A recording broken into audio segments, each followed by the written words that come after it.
Okay guys, very quickly I want to go through this together with you all. So this is about the rainbow body, which is a body you can see even in the dark, even if you have shells covering your eyes and a blindfold on top of that, just to make sure that none of the light gets in there. And I want to talk about it. So here we have it, right? I use a SAD lamp, seasonal affective disorder, I guess is what it's called. And the thing about it is that I find that to be very nice, but it's you don't need that. All you need is a bright surface of white light. So wall gazing, you know those Japanese walls that are made of paper, when the sun shines on them they can get really bright.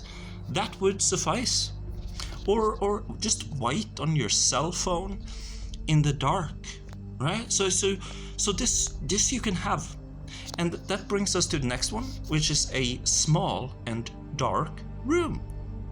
Most people have that. It needs to be small, and you need to know what it looks like seen from above. You need to know everything in that room. You know, to if it's maybe your bedroom, maybe your toilet, your bathroom, you know, just think of something. And then interactable objects, they can be very helpful, because in the beginning it's very hard to see details such as your fingers. And then mirror, that's also very important. One of the things that you can start doing, even just as a beginner, oh shit, yeah, you gotta have a blindfold. I haven't written that, but I've said that in so many other videos. Get a blindfold so you can, because what you do is then you sit in a chair and you listen to the first of the Gateway tapes. And when he says bring air up into your head, you breathe in, you bring the air up into your head, and in front of you is a mirror, and you've placed a tiny little dot on the mirror that you can focus on, and then you take up your blindfold. And then when he says breathe out, you open your eyes and you look at that dot, or something like that. What you want is the after image, but you want to keep looking at the focus point so that you get a sensation of looking at the room with your eyes closed. You need that. Do you understand? You need that experience for this to work. Okay? Something else you need. You need the higher heart chakra. You need this. Now, first I just want to show you this, because this is you see what that is? Oh my god, it's glittering promo Mewtwo, super duper. Okay, but anyways, this is something I'm working on. Maybe it'll come out later. Yeah. So you need this. This is the higher heart. And this is not just me making up stuff and drawing stuff. I actually saw this, okay? I meditated and I saw this, and I've also had other experiences.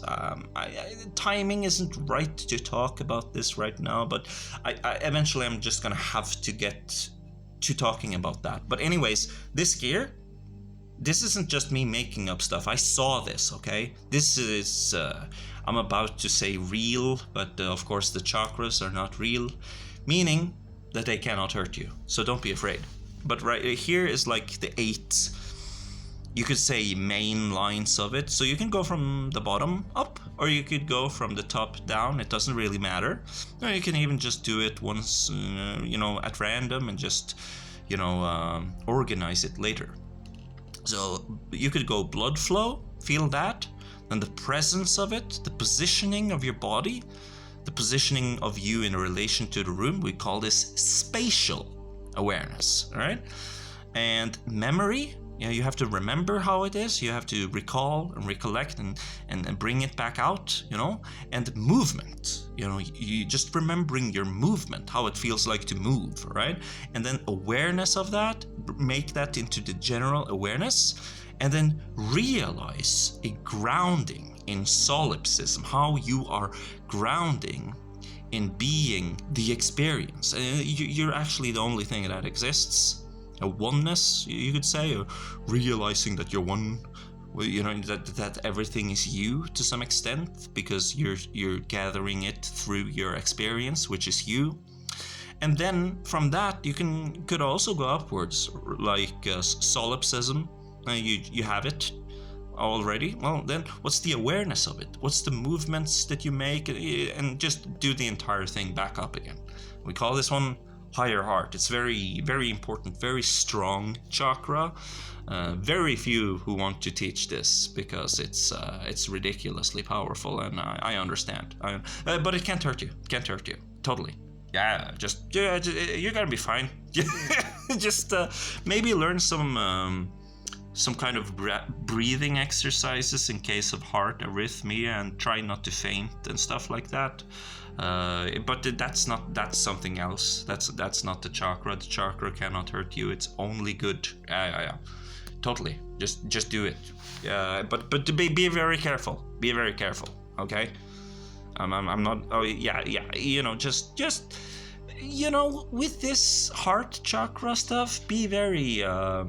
Learn how to make the heartbeat slow down and make the heartbeat speed up, and get into. Just be careful, okay? Just be careful, man.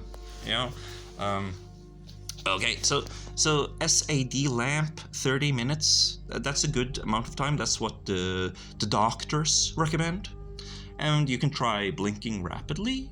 You know, that's one way you can do it. And you can try it with the wall gazing. That's one way to do it. And you can do breath work. And people suggested that in the comments, and combining blinking rapidly with breath work. Just know that there was a video up. I took it down. It was too much. It was too powerful. I had to hide it. Secret teachings, tantric secret teachings. Yeah. So I had to remove that video. But I screen capped all of your comments, and I'm going to respond to them in the next video, I think. And then here, there are 3 stages. It's chaos, or if you think that's too negative, Rick, okay, let's call it just becoming aware of your resources. And then it's the geometry stage. It's okay to stay here and just have fun. Lots of cool things happen here, especially while blinking rapidly. It's very cool, okay? So it's okay to stay at the geometry stage for a long time.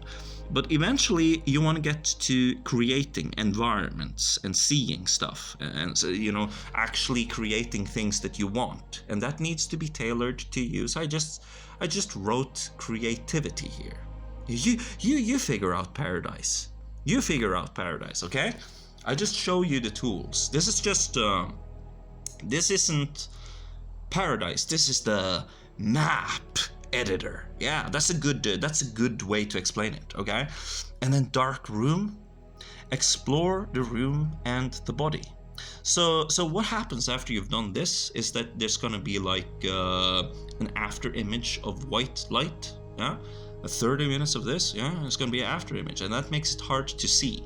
So you go into a dark room with your eyes open, and then get aware of the chaos or your resources. Yeah, very positive, very, very happy, very much. I'm already achieving things. Remember that kan ikke samadhi, can not samadhi, is the first stage of samadhi. It's super important. It's just being aware and trying to do it. It's where everybody began. It's where every Buddha began. Every ascended master began there. So if you got this, don't worry. Everything is going according. You're doing everything right. You know, you're doing everything right. Okay. And then after a while, maybe form, try, but you have to be here in the resources, resource management, and then form will come later. Yeah, everybody starts here. Even me, I start here at this, and then I get form, and then I get representation. I'm no different. I'm just faster because I've done it multiple times. Practice, yeah. And so explore the room and the body. Of course, do it eyes open at first. Then you can try eyes closed after a while. Yeah. eyes open, closed, and rapid blinking. Use what you got, and try to get, but don't rush it. In the beginning, just being aware of the resources at your disposal is fine. And remember that if you have your eyes closed, where your body is positioned in relation to what you see has nothing to do actually with your just because your eyes are closed doesn't change your awareness of where your body is present, right? So if you think about it, it's like when you close your eyes, it's okay because it's superfluous. You don't need it. And then we have number 3, which is presence and focus, the closing stages, right? So here we've gone to number 3 here, and now we're here. We've become aware. It's not going to be enough. You need trance to see your hand, right? You need trance. So what tools do we have at our disposal? Well, we have presence. So presence in a hypnotic state reveals what is possible. So you do this. You're a little bit sleepy, and then you get between awake and dream, and you see your hand. It's like, oh, it's possible. Rick wasn't bullshitting me. Yeah, nice. Now you know. That's how you know. You cannot know from me telling you. You should. This is why I don't want some fucking Discord. Look, if we talk, can we do it at like X, the forum, the anonymous forum X? On that web, that anonymous platform where something like that, so that it's not like it's not good for me and it's not good for you. That we need a place where it's what you post and not who you are that matters, the quality of it. Because you have good advice, I have good advice. Just fucking forget about the roles, and Ascension Guru is just a fucking, it's just for clickbait, man. I'm just some guy. Okay? And then focus. Okay, so we did it with the in-between Bardo state.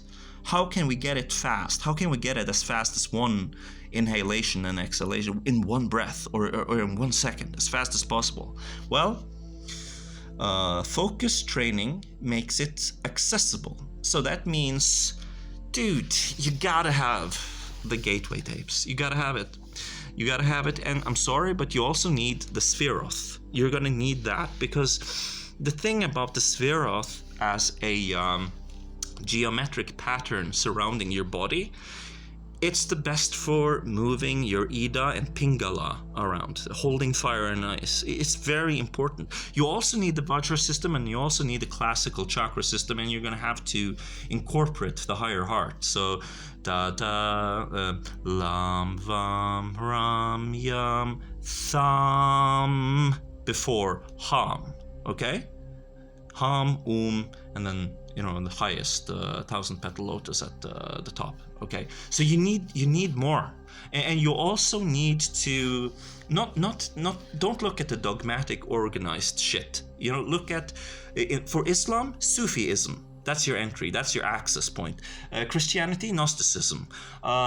Judaism, Kabbalah. Okay, and for what else we got? Buddhism, I would say Vajra.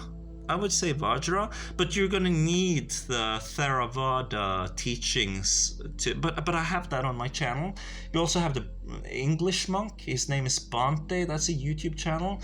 And there's also this fucking, I don't remember his name. It's so sad. I'll name drop him in the next channel. He's a Vajra monk. I sometimes comment on his videos. I'll give him a shout out, because frankly sometimes I whore out my channel on his comment section. So that's something I'm gonna do. And Hinduism, yogic stuff. That's for the Hindus, but they're already doing so great. They're already doing well. But yeah, You need to stack up on the legitimate practices and see where they converge. And I'm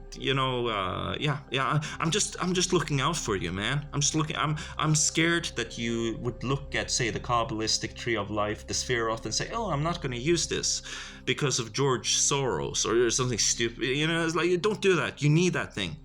You need that thing, okay? Because why? Because I want it to happen fast for you. I want you to get this fast, okay? So good luck.